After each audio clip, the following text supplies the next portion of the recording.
at your ends, right?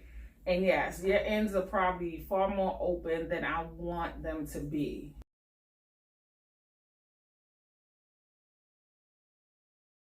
Disclaimer: the views expressed in this video are solely for entertainment purposes.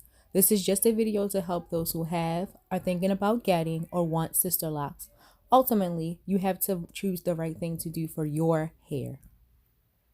And so, but now this is a question that would make me, let's revisit what your washing practices are like. You know, are you still braiding and banding? Are you braiding down to the bottom of your lock?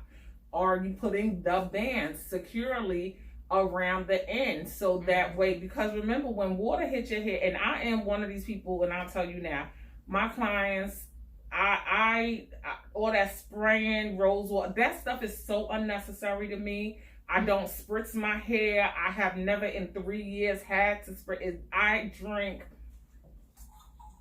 Okay, if your plant, you have a plant, if you spray your plant all day, that's not gonna make it grow. You have to water the plant, you know. And so for me, my water intake comes from drinking. It's not gonna come from spritzing.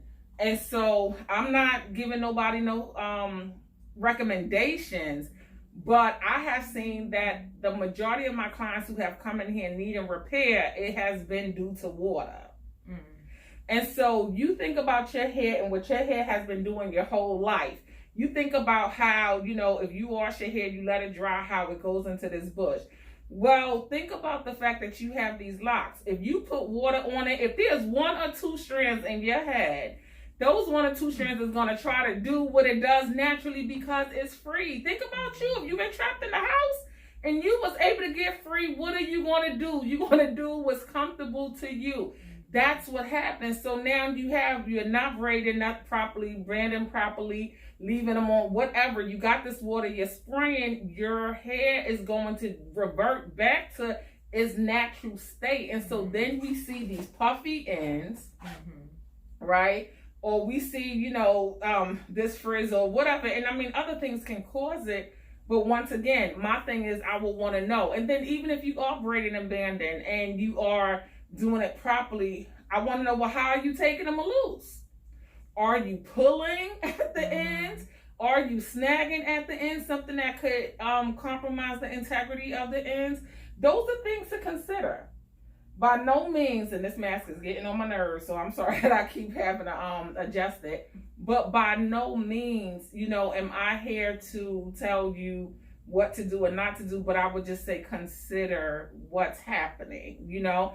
And then also one of the other things is we learn about our hair as we go. Some people don't realize that our hair might have taken on a certain texture or was in a certain state because of the manipulation that we did to it for so long. Now that your hair or my hair has been loose naturally for a year, you know, or for 3 years, or maybe you're on something and it can change textures, you know. And I've seen hair that's like, wow, I don't even remember. I go back to my notes. This wasn't necessarily their curl pattern.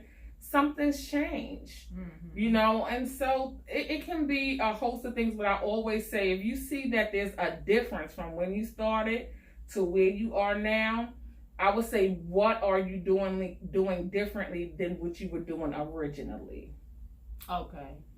And I can be honest. I'm going to be honest on here and be transparent with y'all. I have water, like, since it's been hot, I have found myself spraying more than I used to. And I don't know if it's just me being like, oh, well, the slippage, I'm not really worrying about the slippage anymore. I think I even said that in one of my last videos when I was telling them that I'm still using the SISTERLOCKS shampoo.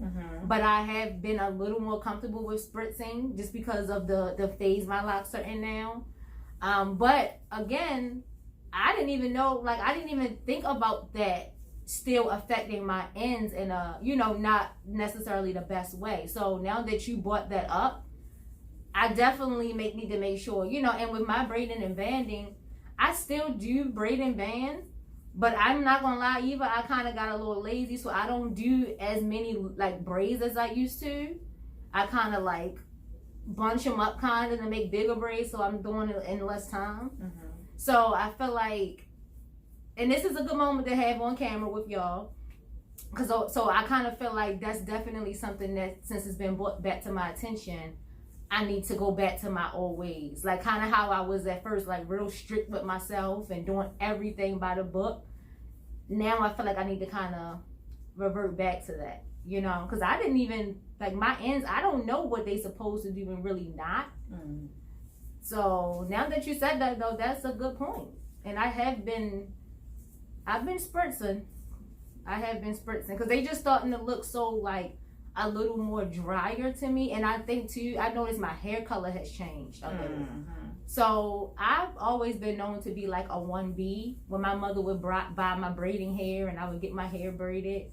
But recently I just bought these lock extensions so I can make myself like a bun for this photo shoot I have coming up.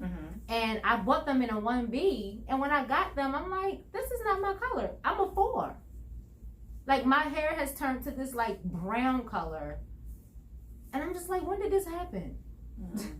So I don't know why I'm just like, my locks are like looking a little drier to me, so I have been spraying them more. Yeah, it's so I don't want people in your comments saying, who she said you can't spray. It's your choice, it's your hair. You know, me personally as a consultant, the reason why I don't recommend that my clients spray is because I've seen more times than not when they come in with issues with slippage or something, it's water related. And so it's just that has been the most common denominator. However, the water, whether it was in a pool, a water bottle, in a shower, the mist from, you know, it's always been water related. And so for me, until your hair is at a certain place, for me, I find it so unnecessary. But that's not what I'm going to recommend to you or anyone else, because my clients know, you know, it's fine, you can do what you want to do, but my repair fees now is this and that. Tell them about you know, due to negligence of your hair, which I do have in my packet. But it's your journey, it's your hair. So if you want to spray it with water, I get that. And I don't mean to come off harsh with the repair fees, but the whole thing about it is that I give recommendations, right? If your hair is you know, some people have like natural slippage areas that no matter what, I mean, for years we're still repairing it. I'm okay with that. But if it's anything due to what you want to do, it's gonna take more time. And so, you know, you pay the cost for that, you know, because it's gonna take me more time. That time is gonna trickle over to the next person who, you know, who's gonna be late because now we done spent an extra hour fixing locks, repairing locks. That's not the, you know, the case in Amber's situation, but it can be, you know. And so that's why for me, I feel like repair fees is should be like a deterrent. But in the case that we have to do it because, you know, I wanted to try something different, it's no problem. But what you pay regularly is your maintenance fees. You know, repair due to negligence or, you know, experimentation, that's repair fees at that point. And so that's something completely different. And so, you know, I don't have a problem with it. You know, you have to decide which one is more important to you. For me, like I said, especially I was learning to do my hair while being a consultant. I got my locks established in February. I became a consultant in April. So I learned a lot more, not from my hair, like most people will if they're not a consultant. I learned from watching. But everything that I did, I always shared the information with my clients. Now, this is a conversation that Amber and I are just having on, you know, in front of you guys. But if it ever came up, I will be just as transparent with her. I would tell her if I knew that was really a concern. Sometimes I just don't address things with people, you know, just address unless I'm like, it's a concern, you know? And I have, trust me, I've seen things. Everybody know that when I can't see it, but I have a chair that usually sit over there in that corner. When I move from behind here and I go sit over there so that we can be face to face, I'm about to tell you something. You know, you did something wrong. No, it's not even just about doing something wrong, because it's so many things that I see and it doesn't have anything to do with, we can see so much in your hair. So I'm a trichologist. You know, I've learned when I start seeing women dealing with hair loss and thinning, I went back so that I could learn about it. You know, I might be the first one to see it. Before you even see it, you might not know.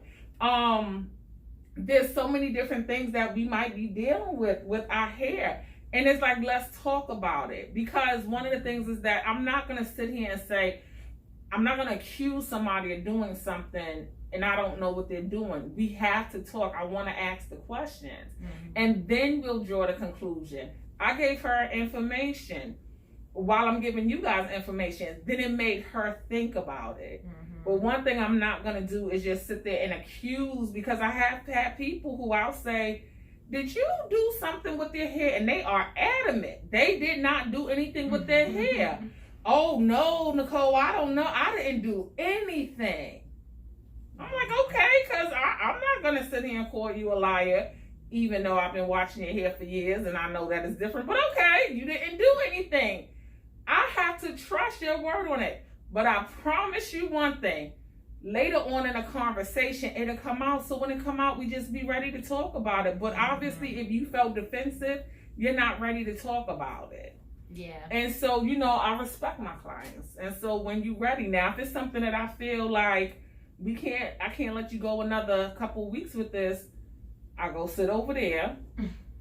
Okay? We're going to have this face-to-face, and we're going to talk about what's happening. I never had the face-to-face, so I don't know. I didn't know that was a thing. Oh, it's a thing. It's a thing. So yeah, water definitely. And you know what else? It kind of like taking my showers. I take 2 showers a day. So what I'll do with my hair is pull it back and hop in the shower, because they're not that long yet that they don't, well, to my knowledge, they don't be getting soaked.